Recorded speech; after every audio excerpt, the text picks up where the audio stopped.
as you know, it is a great time to be an MLS team per your reporting. Since 2019, the average value of Major League Soccer clubs has risen 85% to $579 million. What is driving that growth? I think ultimately it comes down to this major bet on the growth of soccer here in North America. For a long time, obviously the big four leagues, American football, basketball, hockey, and baseball have really driven the sports scene here. But we're now seeing a time where interest in soccer is growing. Major League Soccer, while not necessarily as accomplished or as big as other leagues in the world like the English Premier League, is still starting to capture the eyes and hearts of fans here.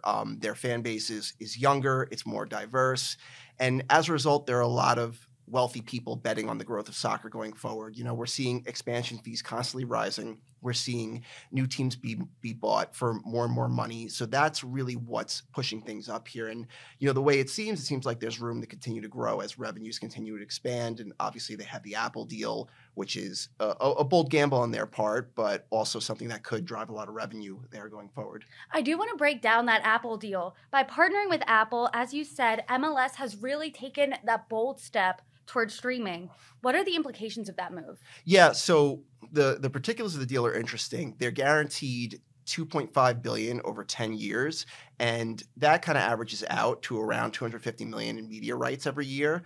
They're paying production costs, so the total kind of net figure is a little lower, and maybe that's not as high as they had sought when they started to enter this process. But it really is kind of a new thing we're seeing, because while a lot of the other leagues have gotten involved with streaming, MLS has gone streaming first, and they're very much relying on this Apple partnership to really drive things going forward. The thing I didn't mention is that even though they're guaranteed a base amount of money, ultimately they can earn more on that with and kind of an undisclosed profit sharing, revenue sharing subscription threshold. It's unclear where they are to reach that, but ultimately partnering with Apple, who is one of the, if not the most powerful consumer tech companies in the world, is just, you know, a force that can really be reckoned with. Definitely a bold partnership there. And you also just broke some pretty big news, and that's the Los Angeles Football Club is valued at $1 billion. That's a huge number, and it's the league's first billion-dollar franchise, which is more than double what Forbes valued the club back in 2019. So first, before we get into that, I do want to talk about breaking down like how you evaluate these clubs and determine how much they're worth. Yeah, of course. I think it's all about kind of understanding the economics of these leagues and how they work, and kind of also derive an understanding of where they're going and how big these revenues can get. Ultimately, you know, the way we do that is we look at recent transaction data. We talk with a number of industry executives. You know, we talk to people in ownership. We talk to investment bankers, all kinds of insiders, and then we take this base understanding of the economics of the sport and use that to derive our estimates. So it's a pretty intensive process, but ultimately it allows us to kind of really put out what we feel are concrete numbers. Great. And let's talk about LAFC specifically. What has driven their success? So they're a really interesting case. Now, obviously, like you said, $1 billion is a huge number. And I don't think, you know, every franchise is capable of reaching that milestone at this point. But you're talking about a franchise that is operating in one of the most vital soccer markets in our country, and also a team that has really executed well in many different ways. This is a club that's only been around since 2014, where they were founded for a $110 million expansion fee, and they didn't even hit the field until 4 years later. So they did some interesting things, really built up a grassroots effort to kind of inform the community of who they were and kind of establish brand loyalty. They even sent a group of supporters to Germany to kind of see how other, you know, European clubs support their fans. But they also did, you know, anything an LA team would do, and that's kind of weave in this celebrity factor into their culture and also their environment. Some of it happened organically, where celebrities started showing up at games, but also even before they were playing games, they had celebrity members of their ownership group, like Will Ferrell, who bought in 2016.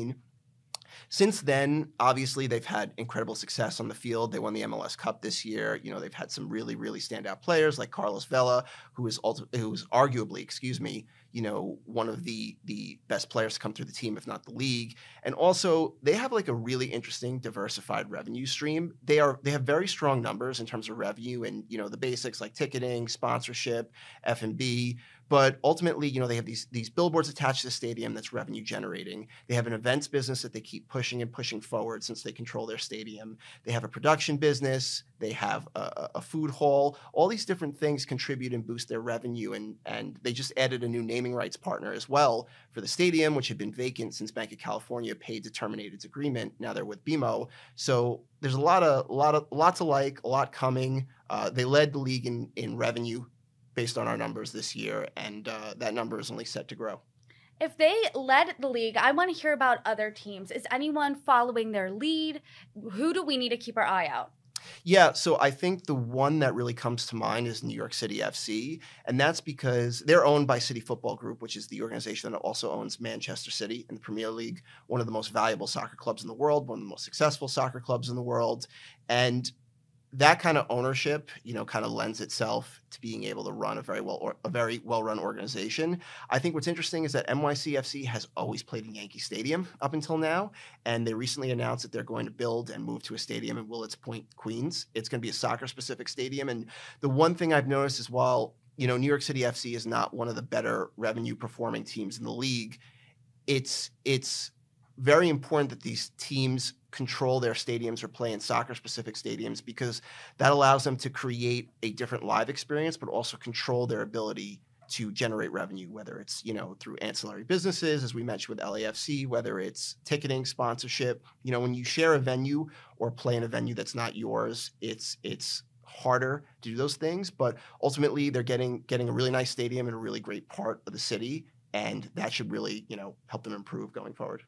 So aside from New York City FC, what are some other clubs that we really need to watch out for?